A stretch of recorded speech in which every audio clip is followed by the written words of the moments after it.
folks, how you doing? Russell, TrueResults303.com. Check out the website, link in the description box. Mind, body, spirit, fitness. Put in the healing back in health.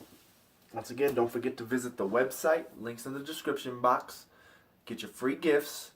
Those are downloads, setting goals, fitness, and nutrition. Don't forget to follow us on social media, Facebook, Twitter, Google+, the podcast as well. Those links are in the description box. The podcast is iTunes or SoundCloud, depending on what you prefer. Coming at you today with a video for the guys and why you might have low testosterone. What might be some symptoms or some possible causes, because you might not even know it, right? Or you just might feel sluggish. You might not have that pep in your step, as some would say, right? Whatever you feel is that testosterone boost. Maybe you're just not feeling as manly, but there are reasons, and some of them are simple. One of them is you're just overweight. If we are overweight, that is going to increase the possibility of low testosterone. So of course we don't want to just step on the scale and say, hey, the number's going down, that's great. We want to make sure that we are losing fat, not muscle, right? Because muscle is a necessity for men. It's something great. It is going to help with testosterone production. So we want to make sure we're only losing fat and we are not losing any muscle, right? And this is going to tie in with number two. Number two is going to be poor insulin sensitivity, right? If you have poor insulin sensitivity, that means your body's not able to use the insulin that it has in the bloodstream. So you just got insulin floating around, which is not good for testosterone production. And once again, if you have poor insulin sensitivity, that means you're probably going to be diabetic, pre-diabetic, which once again usually happens when someone is overweight. That's usually what happens. Those two are correlating with each other. Next, number three is going to be too much alcohol consumption or smoking. Either way, smoking, you're getting toxins in your body for one, and if you're smoking constantly, you're not getting enough oxygen within your body. All right? And of course, the narrowing of the arteries, whatever else it does. I'm not an expert on that. And of course, like I said, alcohol consumption is going to do the same thing. Especially now, some of the research out there, if I remember correctly, with beer and the hops, it has an estrogen effect on the body. So for men right there, we're SOL, right? So once again, if you're going to stop drinking, 4 to 8 weeks, right? And with that, you're probably going to be able to sleep better, because they say even with sleep, which is going to tie into the next one, when you drink to excess, passing out is not the equivalent of a good night rest, right? A good night's rest is completely different. That's something that is going to recover and help your body. And if you drank so much that you just passed out drunk, right? Now your body's too busy trying to detoxify itself that it can't repair itself, all right? So next is going to be sleep.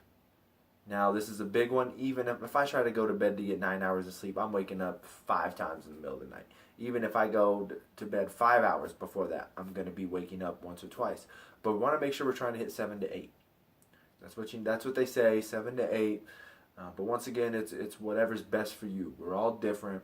You're just going to have to figure out what works for you. I understand if when we have goals and we've got things that we're trying to accomplish in life, sometimes sleep goes on the back burner. Research now is showing that you can make up for that sleep on the weekends, even though a lot of, you hear a lot of other people, they say you can't get that back. But some research is saying as long as you sleep in on one day an extra 2, 3, 4 hours, you can make up for it. I don't know if that's true, but hey, at least try to get one, really good night of sleep. Next is going to be, you just need to de-stress. Are you stressed? Exercise is supposed to help you de-stress, which is going to, once again, tie into something later on down the list. But some way, shape, or form, you need to figure out how to de-stress. Getting massages, foam rolling, stretching, going on a vacation. That's something that I'm really bad at. I don't go on vacations. I might sit at home, read a book, watch TV, Bible study, whatever the case may be, but I'm a person that doesn't take many vacations, and it probably is having effects. Well, I'm probably going bald. See that? See that? It's starting to creep around there. I'm going to be bald here soon. Next is nutrient deficiencies. So your diet might be clean, You might be eating right, but once again, I've talked in other videos when it comes to nutrition about cycling your foods. And if you're not cycling your foods, you're going to be creating nutrient deficiencies within your body. Your body's going to be lacking certain vitamins and minerals. All right? And you might be trying to supplement with a multivitamin, which is a good thing, but sometimes the research is showing that your body is still unable to process those foods just because it's not real food. Okay? And of course, the best thing you want is to always have real food. Now, yes, I do take a multivitamin myself, just a little bit of insurance. But once again, you got to make sure that you're cycling your diet. And then the big ones for men is going to be zinc and vitamin D. Vitamin D, of course, you can get just by going outside. You got to get outside. Okay? And then zinc, I think, is usually going to come from,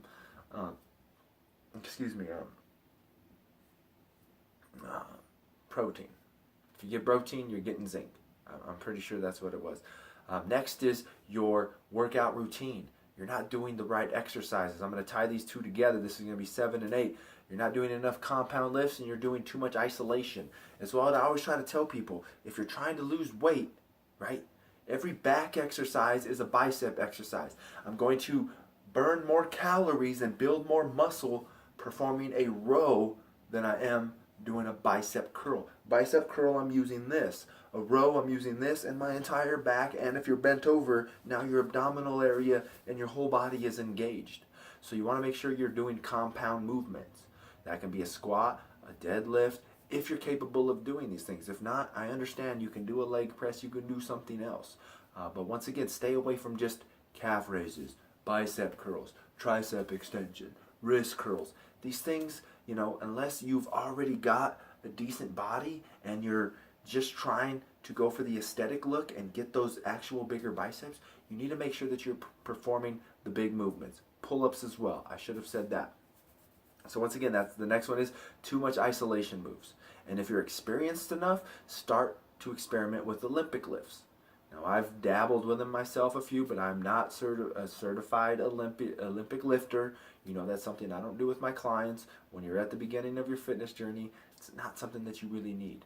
But once again, it's working on it and taking the progressions to get you there. Next is going to be too much cardio, man. We don't need to be running so much. I've always said if you're going to be running, you need to be doing sprint work or high interval training.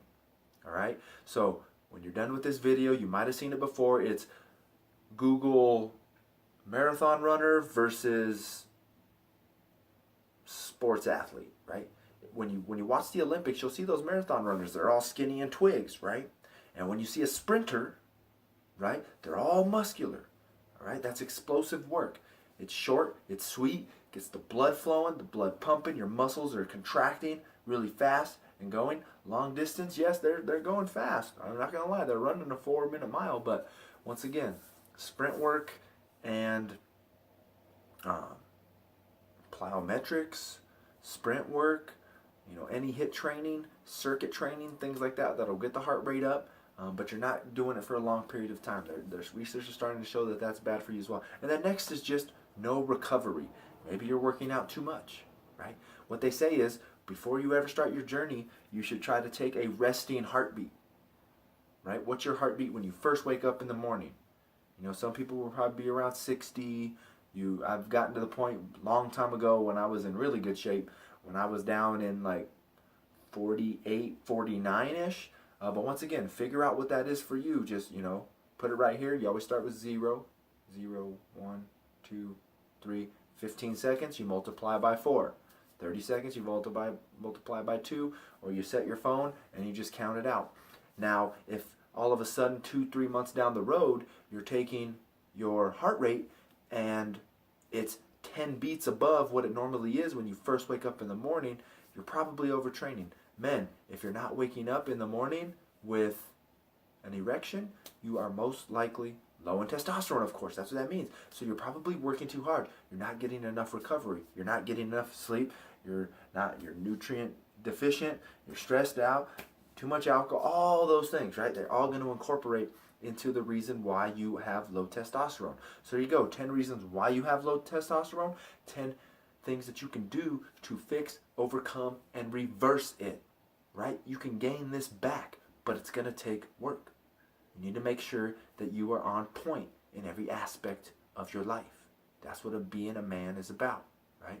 Taking care of your body, taking care of your mind, taking care of your spirit. That's when I would say for stress. I just said de-stress, vacations, all those. Spiritually, meditate, pray, do those types of things. Get yourself centered, all right?